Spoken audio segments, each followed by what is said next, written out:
So back to our channel, we are in our nerve and muscle physiology in our propagation of nerve impulse. So first let us see some important terms like all or nothing principle, which stating that once action potential is started or elected on a nerve fiber, it travels the entire length of a fiber until it ends. So it is like once it starts, it ends. This is about all or nothing principle. And next we have the antidromic conduction. This is the conduction of a nerve impulse in a direction opposite to its normal direction, for example towards a receptor for sensory nerve. Means actually from sensory nerve it should pass to a receptor, but from a receptor to sensory nerve, so it is like moving in an opposite direction. This is called as antidromic conduction. And next, nerve impulse is a transmission of action potential along the nerve, but not from one nerve to another nerve. So remember that from one nerve to another nerve we have chemical type of transmission, and along the nerve we have a electrical transmission, that is by mainly action potential. And next, coming to orthodromic conduction, it is a conduction of a nerve impulse in a normal direction. So in the name you can understand it is orthodromic, it is antidromic. Antidromic in opposite, orthodromic in a normal pathway, for example from receptor to the sensory nerve, though that is example. And next, coming to saltatory conduction. So the jumping of the nerve impulse from one node of Ranvier to another in a myelinated nerve fiber. So first we need to know in nerves, Schwann cells, especially in our peripheral nervous system, they make rounds around the nerve and form a myelin sheet. Myelin sheet is what, if only it is turning one time also, it is called as unmyelinated, but if it is turning many rounds and in between there is fat tissue and forming an adipose tissue in middle and forming a myelin sheet around the nerve. So because of this, actually myelin sheet is insulator for now carrying of these messages, but because of this what happens is the message now easily jumps from one node of Ranvier to others, so this is like causing a fast conduction, so this is called as saltatory conduction. So see here the jumping of nerve impulse from one node of Ranvier to another in a myelinated nerve fiber, and the action potential in one membrane activates the adjacent one, and this leads to propagation of an action potential. So here the positive charges increase inward and diffusing the sodium several millimeters in the voltage for the distance of about 1 to 3 millimeters inside myelinated fiber to above threshold voltage for initiating the threshold voltage value, initiating the action potential. So the transmission of depolarization process along the nerve and muscle fiber is called nerve or muscle impulse. So now let us see the direction of propagation. So they travel in all directions away from the stimulus, even along all branches of nerve fiber, that is about action potential.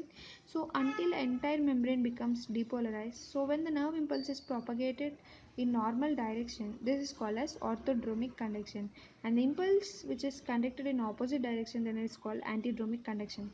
So this is about the direction of propagation, like it moves in all directions because of a production of action potential.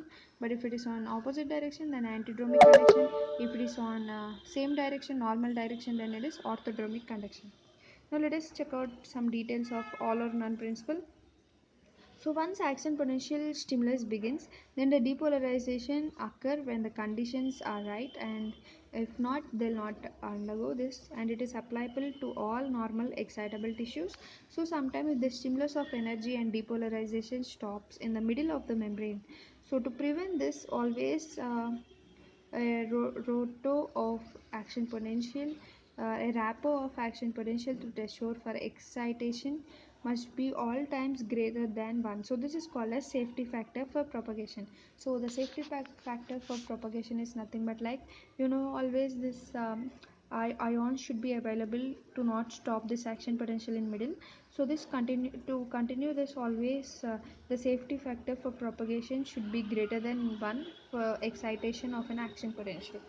And next, the large fibers are myelinated and smaller ones are unmyelinated normally. So the average nerve trunk have the twice of many unmyelinated fibers as myelinated fibers.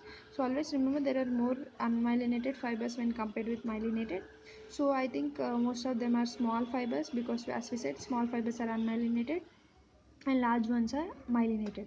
So the axon actually is filled by a axoplasm, which is a viscid intracellular fluid, and surrounding this axoplasm, outside of axon we have a myelin sheet, and this is thicker than the axon. This is important.